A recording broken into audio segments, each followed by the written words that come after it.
ये स्वीकार्य नहीं है कि मोदी ईवीएम में गड़बड़ी करके तीसरी बार प्रधानमंत्री बने। इसलिए हमने तमिलनाडु में भारत को बचाने के लिए एक आंदोलन शुरू किया है कि ईवीएम फ्रॉड मोदी सरकार छोड़ो, ईवीएम चोर मोदी देश छोड़ो। पहले चरण में हमने जुलाई 12, 2024 को तांबरम, चेन्नई में यह विरोध प्रदर्शन किया।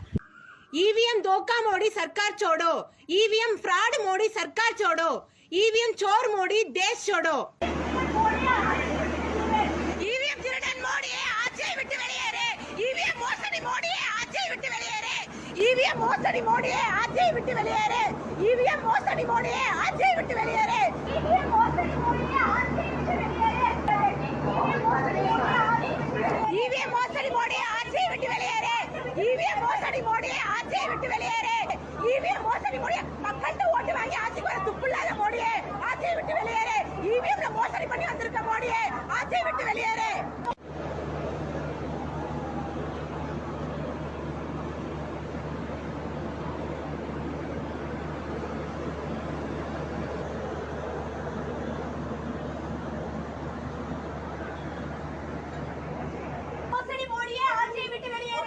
ईवीएम மோசடி மோடியே நாட்டை விட்டு வெளியேறு, மக்கள்கிட்ட ஓட்டு வாங்கி செய்யாம ஆட்சி செய்ய நியாயமா தேர்தல் நடத்தாம மோசடி பண்ணி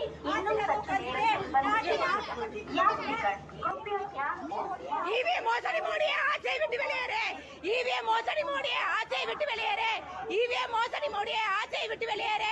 மக்களோட ஓட்டுரிமை திருடிட்டு நீங்க ஆட்சியில ईवीएम மோசடி பண்ணி மிஷின்ல பிரார்த்தனை பண்ணி ஆட்சியில உட்கார்ந்துட்டு நாட்டை நாசப்படுத்திட்டு இருக்கக்கூடிய ईवीएम மோசடி மோடியே ஆட்சியை விட்டு வெளியேறு। முன்னோர்கள் கஷ்டப்பட்டு வாங்கி கொடுத்த ஓட்டுரிமையை நீங்க வாக்கு சீட்டு முறை காலி பண்ணி ईवीएम மிஷினை கொண்டு வந்து உள்ளாட்சி பரிசுட்டாங்க। ईवीएमல மோசடி பண்ணி ஆட்சியில வந்து உட்கார்ந்துட்டு பிரைம் மினிஸ்டர் பேர்ல நாட்டை நாசப்படுத்தி கொரோனா சொல்லி மக்களுக்கு தப்பான தடுப்பூசி போட்டு காலி பண்றது, கலாச்சாரத்துல வருஷத்துக்கு காலி பண்றது, டாஸ்மாக் வச்சு மக்களை கொள்றது, சாடி பாத்திரையான முறை வச்சுக்கிட்டு நட்டோட வச்சுக்கிட்டு நாட்டை நாசப்படுத்துறது। ईवीएम மோசடி மோடியே ஆட்சியை விட்டு வெளியேறு, ईवीएम மோசடி மோடியே ஆட்சியை விட்டு வெளியேறு। ईवीएम फ्रॉड मोदी सरकार छोड़ो, ईवीएम चोर मोदी देश छोड़ो नारे लगाकर हमने विरोध प्रदर्शन किया। भारत को तभी बचाया जा सकता है जब देश के सभी लोग एकजुट होकर ईवीएम धोखाधड़ी बीजेपी सरकार के खिलाफ सक्रिय रूप से लड़ेंगे। हमारा वोट देने का अधिकार छीन लिया गया है।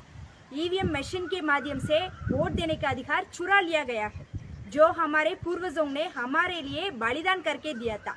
देश भर के सभी उत्तरी राज्यों में 2024 संसदीय चुनाव के लिए वोट मांग गए बीजेपी उम्मीदवारों को लोगों ने दौड़ा लिया, बहा दिया। जब इतना विरोध है तो बीजेपी सत्ता में कैसा वापस आ सकती थी? यह पूरी तरह से ईवीएम में धांधली के कारण ही संभव था।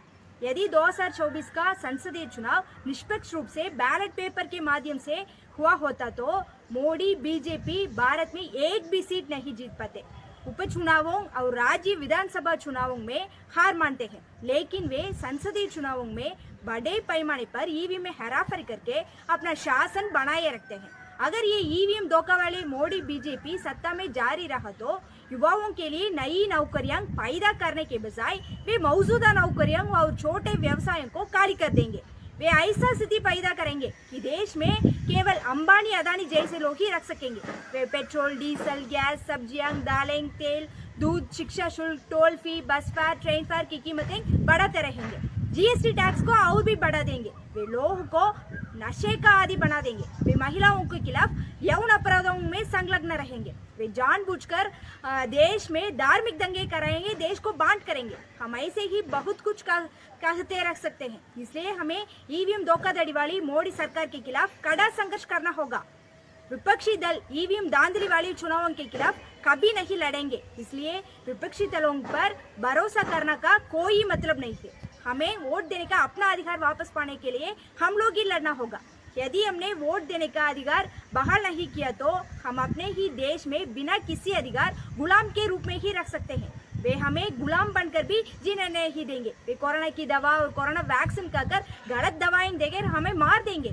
इसलिए हमने मोदी को सत्ता से बाहर करने के लिए विरोध शुरू किया है। जो ईवीएम में गड़बड़ी करके सत्ता में बैठे हैं, जो निष्पक्ष रूप से बैलेट पेपर पर चुनाव कराकर सत्ता में आने के ही लायक नहीं थे। हम भारत के सभी लोगों से इस संघर्ष को शुरू करने का आह्वान करते हैं।